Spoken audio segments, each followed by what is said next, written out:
promoteur des bassins de vie. Donc tout ce que vous voulez savoir sur l'employabilité et que vous n'avez jamais osé le demander, c'est pour maintenant. Sachant qu'on prend un certain nombre de risques, puisqu'on va, je l'espère, et je m'en délecte déjà d'ailleurs, à contre-courant d'une pensée unique à l'égard notamment des processus d'accompagnement des publics les plus fragiles. C'est vrai que nos pratiques changent, mais le contexte change aussi, et il ne change pas nécessairement dans le bon sens. Hier midi, j'écoutais la radio dans ma voiture, et j'apprenais qu'il y avait 1 600 000 pauvres en Belgique, ce sont les chiffres de la RTB. Vous apprenez aussi qu'il y a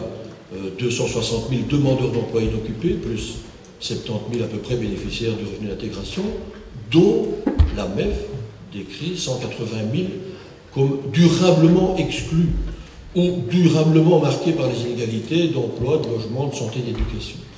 Le contexte change, forcément nos pratiques ne pouvaient pas faire sans changer, mais il faut de temps en temps faire un arrêt sur les mains pour s'interroger sur ces pratiques et revisiter notamment le concept d'employabilité qui est lourd de sens. J'ajouterai un deuxième qui est tout aussi lourd de sens, c'est le concept de responsabilité. Pour commencer par le premier, qui est ce concept d'employabilité ou d'inemployabilité, parce qu'il est plus généralement utilisé dans ce sens-là, on a longtemps, j'espère que ça va se terminer aujourd'hui, considéré que l'employabilité était simplement le produit de capacité ou d'un potentiel du demandeur d'emploi, et donc s'il était incapable d'accéder à l'emploi,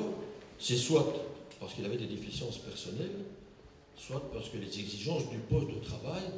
ne correspondent pas à son potentiel, et on sait aussi que les exigences du poste de travail augmentent, les employeurs ayant normalement le souci de se prémunir de tous les aléas de la crise en prenant des gens avec des qualifications bien parfois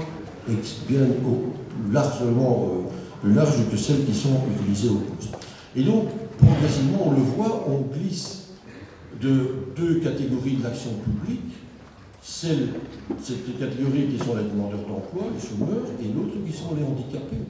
Et on s'aperçoit, quand on observe un peu ça, quand vous en êtes peut-être vous-même des observateurs très particuliers, on s'aperçoit aujourd'hui que l'insertion socio-professionnelle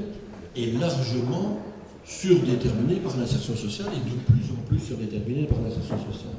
À tel point donc que, je n'ai que 10 minutes, donc je ne vais pas en abuser, mais quand on observe un peu le champ de l'insertion, c'est clair qu'au début, on a multiplié, je pense avec raison, pertinence, on le fait encore, des dispositifs de formation de qualification, de la seconde chance ou de la première chance, dans des logiques adaptatives pour permettre aux demandeurs d'emploi d'obtenir enfin la qualification qu'on exigeait sur le lieu de travail. Donc le mot-clé était, je pense, à ce moment, qualifié. On s'est aperçu des limites de ces actions-là, et elles continuent, et fort heureusement d'ailleurs, et fort bien dans la plupart des cas, et on a investi un peu plus massivement dans des dispositifs d'insertion socio-professionnelle, voire de préqualification, en disant qu'avant de rentrer dans ces dispositifs, voire avant de rentrer dans l'emploi, il fallait aussi préqualifier. Donc il y avait aussi un public qu'on n'avait peut-être pas pris en compte, à moins que ce soit le même qu'il faut d'emploi, et aussi perdu un certain nombre d'accessibilité à l'emploi. Et donc le mot est devenu préqualifié. On a fait une étape encore en plus, et vous voyez combien des interventions de type strictement social se sont multipliées, et le mot-clé à ce moment-là était peut-être et toujours socialisé. Et on est maintenant dans une troisième phase qui a suscité beaucoup d'émotions, d'ailleurs parmi les acteurs de l'insertion professionnelle, c'est de dire, tiens, il y a peut-être une catégorie qui, par ses caractéristiques physiques, médicales, psychiatriques, ne sera jamais accessible à l'emploi, en tout cas pour un moment donné, et donc on est dans une logique de soigner ou médicaliser. Et donc tous ces dispositifs aujourd'hui sont présents, tous ces dispositifs sont saturés d'ailleurs, et sont tous demandeurs d'un peu plus de subventions pour faire le boulot parce qu'ils se rendent compte que non seulement l'emploi est toujours aussi éloigné, mais les gens s'éloignent peut-être de l'emploi, mais l'emploi s'éloigne aussi d'eux. Et donc, on a, comme ça, progressivement élargi le champ de la qualification, et on aurait déjà dû, je pense, depuis un certain temps, réinterroger le mot employabilité réduit à la seule qualification des demandeurs d'emploi. Ça, c'est la première idée. Je pense qu'aujourd'hui, on va lui faire un sort, et les nombreuses interventions vont permettre de nourrir ça de recherche, d'observation. Et nous avons, je pense, parmi nos intervenants de ce matinée, un certain nombre de gens qui ont produit des choses exceptionnelles sur ce concept-là. La deuxième notion, je n'y reviendrai pas longtemps, mais je sais qu'il y a un autre interlocuteur à dire, c'est qu'on a ajouté, à côté de la notion d'employabilité, la notion de responsabilité. Et donc c'est l'État social actif qui nous amène tout ça, et donc si aujourd'hui on ne montre pas avec suffisance et avec suffisamment de persuasion sa qualité de chercheur d'emploi, on a un certain nombre de menaces sur son allocation. Donc on passe progressivement aussi d'une logique, je pense, des endroits, la sécurité sociale et les politiques assurantielles qui permettaient à chacun, exclu du monde du travail, ponctuellement ou structurellement de recevoir un revenu, à une notion de mérite en droit. Et donc on est en train de se dire, il faut les agiter un peu avant l'emploi, oubliant que s'ils s'agitaient tous, il n'y aurait certainement pas d'emploi pour tous. Et donc en fait, et on sait, et donc, il y a forcément aujourd'hui un lien évident entre toute la réflexion qu'on va faire sur l'employabilité et la réflexion qu'on va faire sur l'accompagnement des demandeurs d'emploi. On est déjà dans des processus un peu difficiles, je pense que le nombre de gens qui sont ici sont plus ou moins tous liés au processus d'accompagnement et ont pratiquement tous les mêmes interrogations avec des réponses différentes. Mais on sent que la notion de responsabilité est une notion relativement lourde. Et Georges Liénard, dans la journée Concertation qui a été organisée par le Comité Sud la semaine dernière, je pense, montrait combien le chômage est un stigmatise les demandeurs d'emploi, que le niveau de bien-être qu'on pourrait retrouver en retrouvant l'emploi n'est jamais égal à celui qu'on avait quand on avait un emploi. Mais pire, c'est peut-être ce qu'il faut retenir pour les politiques d'accompagnement, c'est que lorsqu'un demandeur d'emploi va de son plein gré ou à l'insu de son plein gré dans un processus d'accompagnement, si ce processus échoue,